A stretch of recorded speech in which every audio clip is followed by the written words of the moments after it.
Minnesota State Representative Melissa Hortman was known to her constituents as a dedicated and trailblazing public servant. The State House DFL caucus described her as an incredible leader who dedicated her life to public service and who had a determination to improve people's lives. Hortman, who was only 55 years old, was first elected to the Minnesota State House in 2004. She served as Speaker of the Chamber from 2019 to 2025. Joining us now, Minnesota Lieutenant Governor Peggy Flanagan. She was a friend of Melissa Hortman's. Lieutenant Governor Flanagan, thank you for being here. Before we get into all of the politics from the White House and whatnot, we know you knew Representative Hortman personally. What was your last interaction with her? Oh, our last interaction was just saying hi to each other at a big DFL or Democratic Party fundraiser that we had just on Friday night. And it was, we saw her, and the next day she was gone. She was an incredible leader in service to others at her very core. All of the accomplishments that we were able to achieve in Minnesota in partnership with our administration, Melissa Hortman truly was the one who shepherded them through. As someone who served under her when I was in the House, she was an incredible leader. She had our backs like no one else. And I just watched her do the right thing, do the strategic thing over and over and over again. And she would say all the time, I'm not into all that political stuff, but she didn't use the word stuff, and, would just show up and do the work. And I'm so glad that people are getting to know a little something about her, because she was an incredible leader and just a really good friend. And I will cherish our work that we did together, but also just catch-ups over margaritas and chips and, talking about what it meant to raise girls in this moment. And she was just an incrediable person. And I'm heartbroken, and so many folks across the state of Minnesota are too. Not kind of representative, not about all that stuff. I appreciate that very much. The shock of this is deeply profound. Any type of event that galvanizes the conscience and the heart of the American people, both at the same time, and focuses their attention, speaks to a lot about us and as a nation. And we've seen, Lieutenant Governor, this response from our friends to the north. Governor Tim Walz thanking the Ontario Premier Doug Ford for the condolences that he sent, saying, "My thanks to Premier Doug Ford of Ontario, who called to express his condolences to the Hortman family and the people of Minnesota. In times of tragedy, I'm heartened when people of different views, even different nations, can rally together around our shared humanity." Significant, important. But what's sad is that as of this afternoon, the President of the United States has yet to call the governor to offer those same condolences. I doubt he's called you to offer those condolences. And I don't want to speak about the politics of that. What I want to speak about is the humanity of it. And going back to my first point, why it is important that we all focus and feel in this moment and be honest about that focus and that feeling. And that's how you honor the life of a representative who cared so much in her service, that it's now being paid back in what people are saying about her. And that's the important thing, I would think. I mean, you're absolutely right. And I think our congressional delegation, both Republicans and Democrats, released a statement, honoring her life and her commitment. And there is no political divisiveness.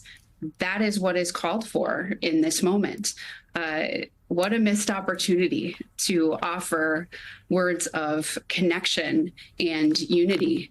And I just think, as elected officials at any level, I don't care if you're on the school board or the city council, a U.S. senator, or the president of the United States, we all have the responsibility to turn down the temperature in this moment where we just have all this divisive rhetoric. I watched Melissa Hortman over and over and over again work across lines of difference to bring people together to get things done. She is the embodiment of what that should look like in practice. And it is just profoundly disappointing when leaders miss the opportunity to bring us together. Let me, Lieutenant Governor, give an example of what you described there about compromise. Just days before she died, she described why she made the decision to pass a Minnesota budget bill that cut health care to some undocumented immigrants in the state. I want you to listen to her rationale there. What I worry about is the people who will lose their health insurance. I know that people will be hurt by that vote, and we worked very hard to try to get a budget deal that wouldn't include that provision.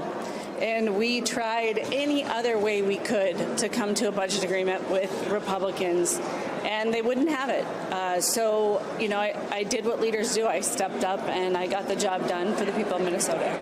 I just want to acknowledge, for those of you who may be following at home, there is a baseless conspiracy theory that is floating around that somehow that vote played a role in all this. That is not true. Let's put that aside. I'm sorry, Lieutenant Governor, to have to ask you, who is closest to the pain and the heartbreak of this, to gather the rest of us in this moment. But it is something that you're particularly skilled at doing, which is answering the question of where we go from here, not just in Minnesota, but all across this country.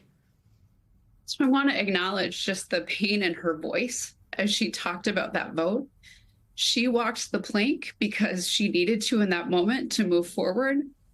And I watched her do that again and again in what was right for the caucus, what was right for the state in that moment. And it is heartbreaking to me that that is the last vote that she took. I will say this.